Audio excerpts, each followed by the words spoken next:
Rodrigo Díaz de Vivar, el Cid campeador. El Cid histórico y el Cid literario.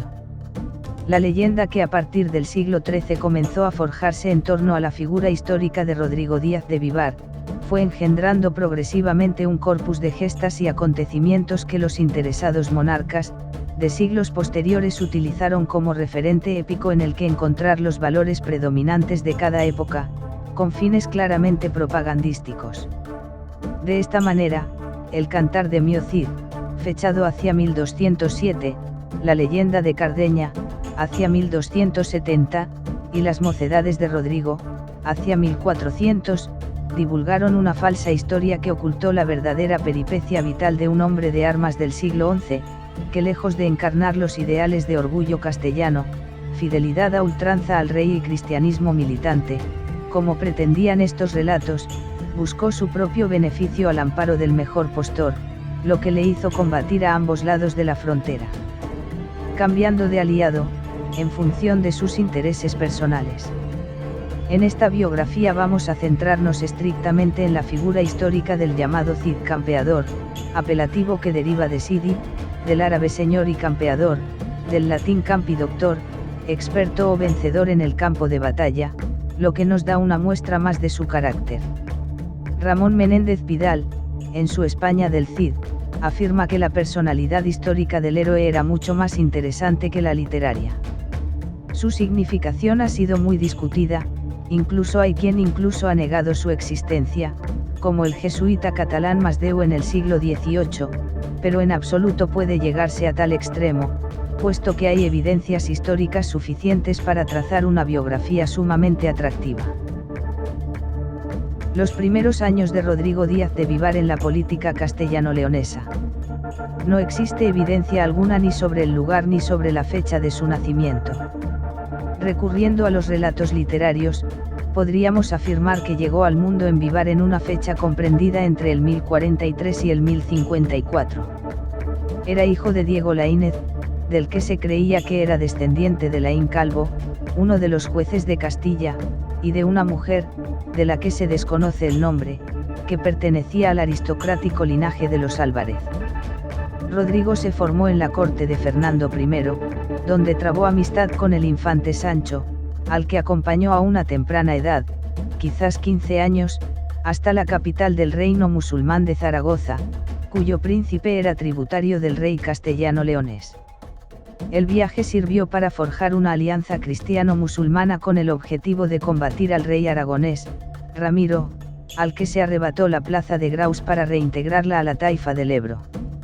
El tempranero éxito en el campo de batalla y los honores posteriores dispensados por Al-Muqtadir debieron de impactar al joven castellano, que conoció de primera mano el modo de vida de las ciudades musulmanas y el juego de alianzas fronterizas imperante en la península durante el primer tercio del siglo XI. La batalla de Graus. En este apartado, como en ningún otro, saltaremos de la ficción a la realidad en la delgada línea que a veces representa su frontera, en un periodo donde las fuentes oficiales son más bien escasas. Tras la muerte de su padre, un importante noble castellano, el joven Rodrigo es invitado a la corte del rey de Castilla y León. Fernando, convertido en Fernando I, acoge en su seno al hijo de su amigo con la firme convicción de dotarlo de la misma educación, tanto cultural, como en armas, que había tenido su hijo Sancho. Tras una serie de años, difíciles de precisar, ambos están preparados para defender los intereses del rey de León. La llamada de auxilio llega de la taifa de Zaragoza, en concreto de su rey Al-Muqtadir, promotor del Palacio de la Aljafería, que se sintió atacado en sus propios dominios. Como llevaba unos años pagando religiosamente las parias correspondientes para su protección al rey de León Fernando I, a este no le queda más remedio que acudir en su ayuda, en definitiva, su honor estaba en juego. El problema es que al frente tendría a su propio hermano, el conde, que ya por entonces pretendía ser llamado rey, Ramiro I. Es preciso recordar que Ramiro I, había heredado el pequeño condado de Aragón con la firme intención de expandir sus fronteras. En un principio a costa de los territorios de sus hermanos, Loarre fue sustraído a Gonzalo, y Ruesta a García. Además, en 1045 se anexionó por completo los condados de Sobrarbe y Ribagorza, tras la muerte en extrañas circunstancias del conde Gonzalo. El siguiente paso, con fuertes poderes al este y al oeste, era expandirse hacia el sur donde le esperaba la taifa de Zaragoza. La poderosa ciudad árabe de Barbastro se convirtió en el punto de mira de Ramiro I, pero antes había que conquistar la fortaleza de Graus, una de las que más al norte poseían los moriscos. El asedio de las tropas aragonesas a la fortaleza de Graus, con su rey a la cabeza, comenzó tras el invierno de 1063. Acto seguido la llamada de socorro pronto llegó a la corte de León, donde su rey puso en marcha a sus mejores hombres bajo el mando de su hijo Sancho. Junto a él viajaría Rodrigo Díaz de Vivar para enfrentarse a su primera batalla. Tras 27 días de marcha los soldados castellanos divisan la fortaleza sitiada por el contingente aragonés. La batalla estaba servida. Los primeros envites fueron favorables a los aragoneses, mayores en cuanto a número. Pero un hecho cambió el curso de la batalla. El rey aragonés es engañado por un musulmán vestido de soldado cristiano, que tras entrar en su tienda clava su lanza en el ojo de Ramiro y causándole incurables heridas. Tras la muerte de su rey las tropas aragonesas levantan el asedio a la fortaleza de Graus. La victoria sonrió a los dos jóvenes castellanos.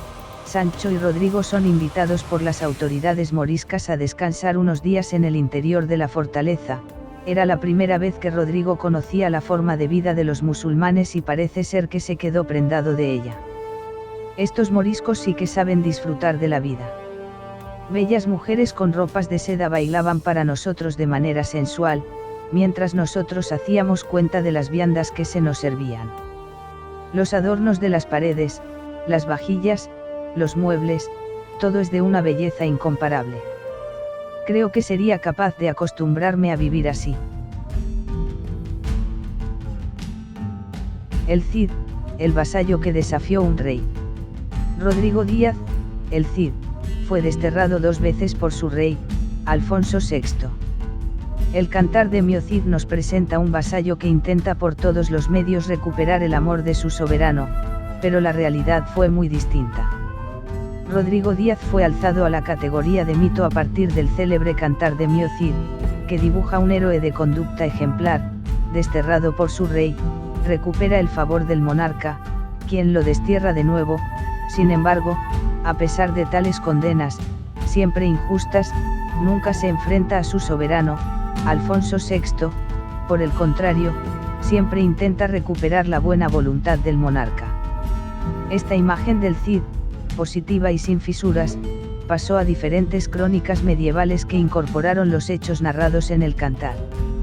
Según esta óptica, nuestro personaje se mereció la fama que tiene por ser un caballero perfecto, un vasallo ejemplar, un campeón de la cristiandad. Pero la visión del Cid acuñada por el poema se compadece mal tanto con el Rodrigo soberbio que aparece en el romance de la Jura de Santa Gadea como con la realidad histórica de los desencuentros entre el soberano y su vasallo, que terminaron en 2 destierros. Fiel servidor de Sancho II. En una de aquellas crónicas medievales, la llamada Primera Crónica General, se cuenta que, siendo aún muy joven, Rodrigo Díaz de Vivar entró en contacto con la familia real de León, encabezada por Fernando I, lo que le permitió tratarse con sus hijos Sancho, Alfonso y García, y con sus hijas Urraca y Elvira. Sobre todo con la primera, entre Urraca y Rodrigo quizá pudo haber surgido algún tipo de relación amorosa, como sugieren los versos de un romance que pone en boca de la princesa estas palabras: yo te calcé espuela de oro porque fueses más honrado, pensando casar contigo, no lo quiso mi pecado, casástete con Jimena, hija del conde Lozano, con ella hubiste dineros, conmigo hubieras estado. Viéndose cercano a la muerte, que le llegó en 1065, Fernando I decidió repartir entre sus hijos los reinos que tanto le había costado reunir. A Sancho, el primogénito, le asignó el condado de Castilla, Alfonso, su hijo predilecto, heredó León, y a García le correspondió Galicia. A su hija Urraca le dejó Zamora, mientras que Elvira recibió la villa de Toro. Todos quedaron contentos salvo, naturalmente, Sancho, el primogénito, que pensaba ser el único rey. Y, como el padre advirtió su reticencia, obligó a todos sus vástagos a jurar que acatarían su voluntad. Sin embargo, tras la muerte del rey, Sancho se preparó para iniciar una particular reconquista que le permitiera reunir en sus manos los antiguos dominios paternos. Para ello contaba con la ayuda de Rodrigo, su amigo y estrecho colaborador. La paz entre los hermanos se mantuvo hasta la muerte de su madre doña Sancha, en 1067. Entonces Sancho, convertido en el primer rey de Castilla, atacó a su vecino Alfonso.